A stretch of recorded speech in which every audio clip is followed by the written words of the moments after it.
Welcome to Dr. Roger and Friends, the bright side of longevity, hosted by three Ps in a podcast, Doc Roger, Teresa, and Danielle.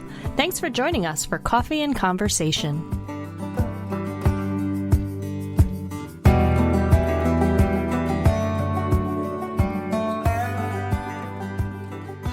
Well, welcome everybody, the bright side of longevity. We're happy to have you with us again.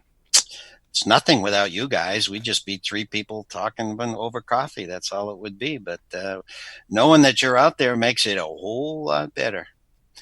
Well, today's about expectations. And how does that affect our health and our journey in this life? You know, Dr. David Stoop has written a book, but within that book, it may even be the title, it says, "You are what you think about." And you know, if you're talking about expectations, well, that I think that's important. You know, they say that people who are half full, the optimistic people, so they expect good things, and that they live 7.5 years longer. Did you know that?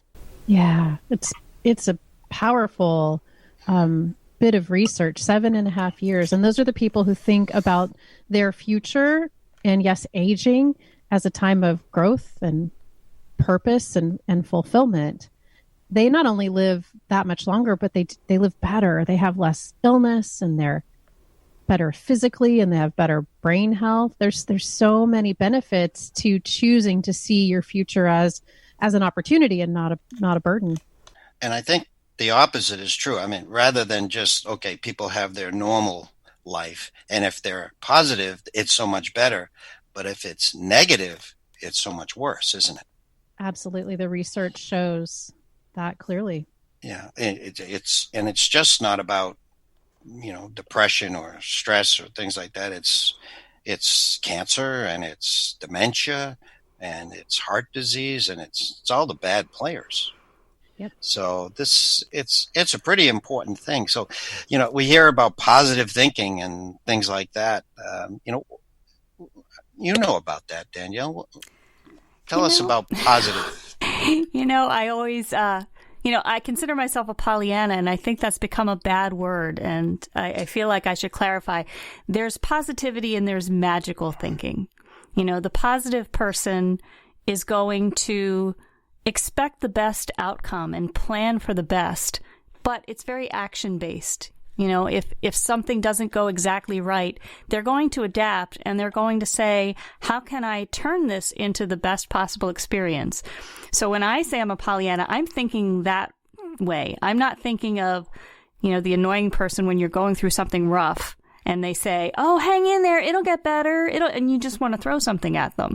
To me, that's magical thinking. That's, things don't go well, but instead of saying, boy, that's terrible that happened, what can I do? You're ignoring it. Oh, it'll get better. And it's not action-based. Have you noticed that with magical thinking? It's, I'm going to think positive, but I'm going to wait for stuff to happen. It reminds me of that story. You've probably heard it. Joe wants to win the lottery, and he's praying and hoping he's going to win the lottery. And this goes on for years, and nothing happens. And finally, the big booming voice comes and say, Joe, buy a ticket. There's things that we have to do. We can't just sit there and expect good things to happen. We can, but it also requires us to do something. Besides being positive, it's about, okay, I'm going to make this more likely to happen by doing this, and this. I'm going to be more healthy because I'm going to move a little more and keep learning, and that sort of thing. So I think positive thinking is probably more about being optimistic and being realizing that, if I pay attention, that if I do what I learn should be good to do or will be valuable, or that, good things will happen. I know that they will happen. Maybe not everything, but I have this phrase I've always told my grandkids, and I actually told my kids, and I said, expectations kill joy. And they'd look at me all puzzled, but as they got older, they understood. If we have unreasonable expectations, that sometimes causes, if we don't reach those expectations, or those things don't happen, that we're disappointed. So, if you go to on a vacation and you're hiking in the Rockies, and for a week, and for 5 days it's beautiful, but 2 days it rains, and you focus on the rainy days, you're bummed out by that vacation. You want to see what I mean about expectations? So you can expect good things to happen, but it has to be reasonable. It can't be that magical thing that you're talking about, Danielle. There's great research on this. Ellen Langer, right? Teresa, Yes. Ellen Langer is at Harvard, and she wrote a book called Counterclockwise. But she did an experiment in the 70s, and she took 7 men in their 70s, back in the 70s, and she had totally constructed a small area in New Hampshire that was right out of the 50s. So 20 years earlier than those men were at that time. So she recreated an environment that was what it was like when they were in their 50s. And she took photos, she took blood tests, hearing tests, and she filmed them as they were arriving and filmed them when they left. And the differences were quite unbelievable. Everything improved. Her conclusion was, living in that environment, their expectations of themselves were more aligned with the way they were 20 years ago, and they began to act that way. And everything, even the blood parameters and the hearing tests and the vision tests, were all better. Isn't that incredible? It is incredible. And one thing to note of those men in her study, they were living with their adult children, and they were being cared for by their adult children. So stepping into her 1959 was a drastic change for them. I didn't realize that. That's even more significant, I think. So this is why many times I tell people, don't live with your children as you age, because they love you so much, and they don't want anything bad to happen to you. They'll treat you like a bubble person, and you can't grow then. And so, wow, that's significant. I'm glad you told me that. So if expectations, and we don't want to get crazy about it, magical thinking, and we know that it has the possibilities to significantly improve our lives and make it more likely that what we expect will happen.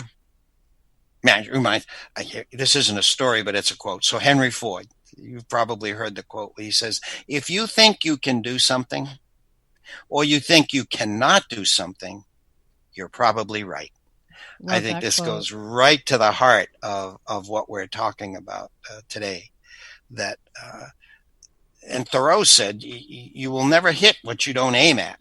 Yep.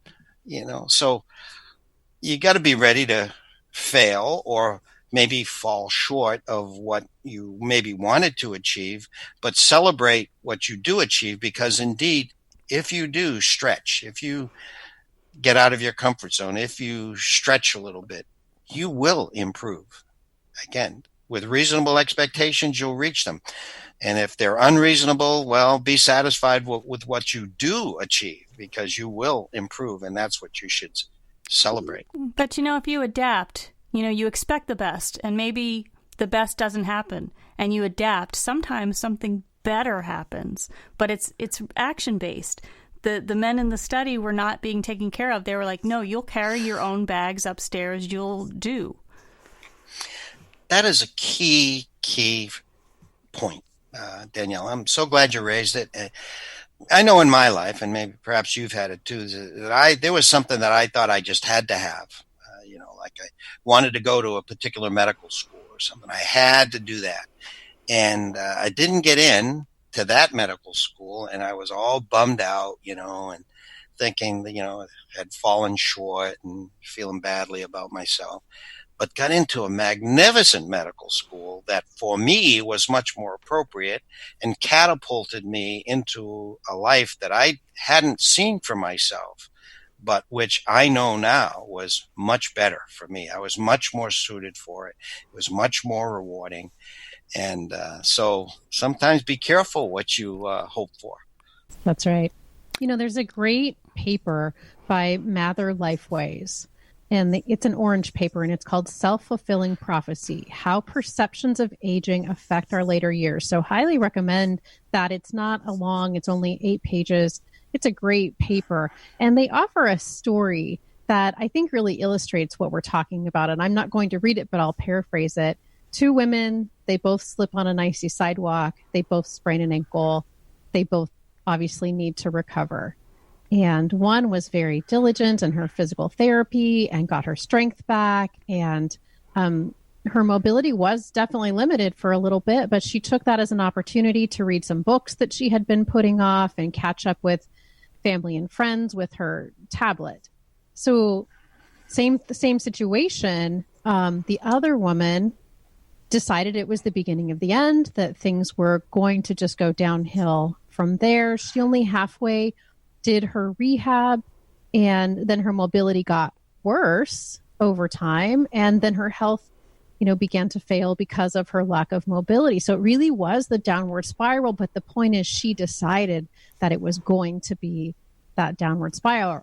And I think that's a great illustration of what we're talking about. Yeah, because she didn't believe that she could do it, so she didn't even try. So if she at least had the optimism that I can do this.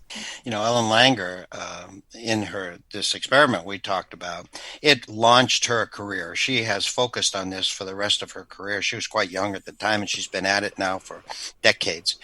And in her latest book, Counterclockwise, she lays out how she's now drilling down into the physiology of the brain and the body, that how expectations drive the brain and the body, and then the body, to bring to reality what you expect.